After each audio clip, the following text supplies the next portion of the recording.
Specifically, I'll talk about what MAC addresses are, discuss local and universal administration, and illustrate how to find a chipset manufacturer using the organizationally unique identifier. MAC addressing is a concept provided at the data link layer for a number of different networking technologies. This is layer 2.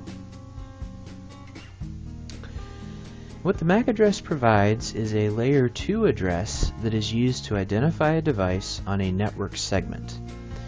Now, in the case of our layer 2, our data link layer, the MAC address is part of the media access control sublayer.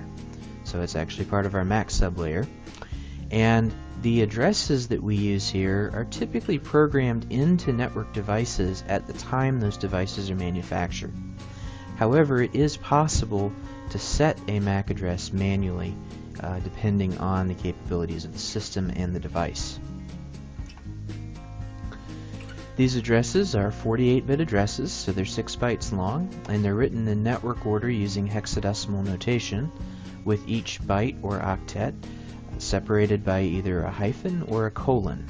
So here's 2 examples of this address, which is 00A0D5 1F2E32. In this top example, it's written with hyphens, and in the bottom example, it's written with colons. Both ways are correct. Both ways are widely used.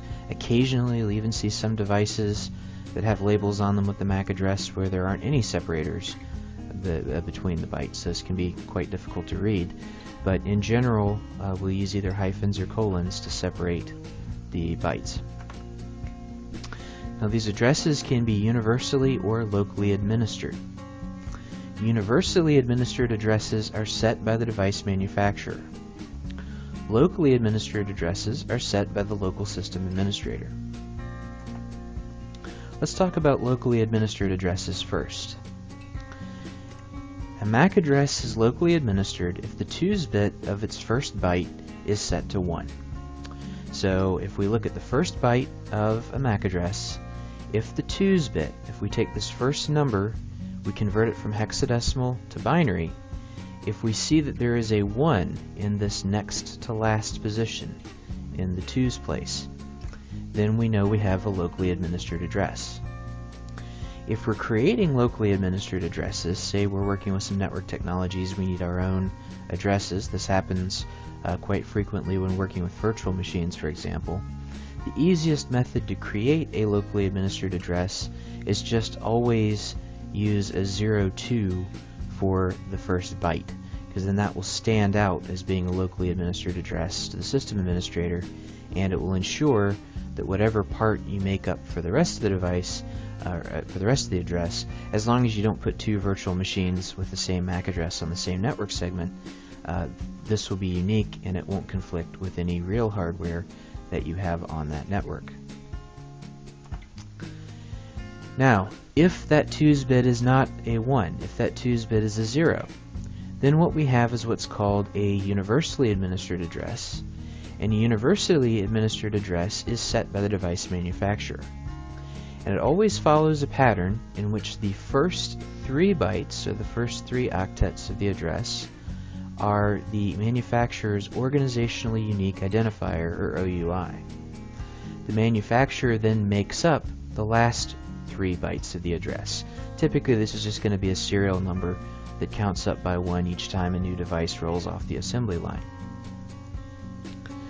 Now, the organizationally unique identifier portion is assigned to the manufacturer by the Institute of Electrical and Electronics Engineers, or IEEE. IEEE maintains a master list of OUIs in a considerably large text file seen here in this example.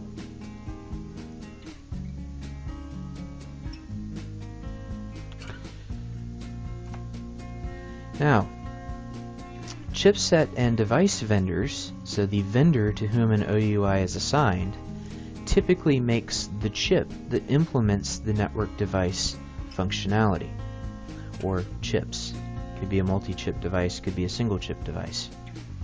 But that device itself, that network card, that router, that switch, whatever device it is, may be rebranded by another manufacturer. So one manufacturer may put their label on the outside of the box, but it could be a different manufacturer inside that actually made the component and has the assigned OUI for the device. That's actually fairly typical. So if you want to try to figure out who made a particular network device, figure out who the chipset vendor was that made the actual chip that runs the device, it's possible to look that up using the device's universally administered MAC address and searching through the IEEE master OUI list. Now, you could look through that list one link at a time and try to find the OUI for a given manufacturer, but there are search tools that are available. Wireshark maintains this tool, for example, where you can simply plug in the MAC address of a device, click Find, and see right down here as a result. So this example, this 00A0D5-1F2E32, is a chip manufactured by Sierra Wireless Incorporated based on that OUI. So to summarize, a MAC address is used as part of the data link layer for a number of different network technologies, and that address can be universally administered or locally administered. If the 2's bit of the first byte is 1, then we have a locally administered address, an address that we set ourselves.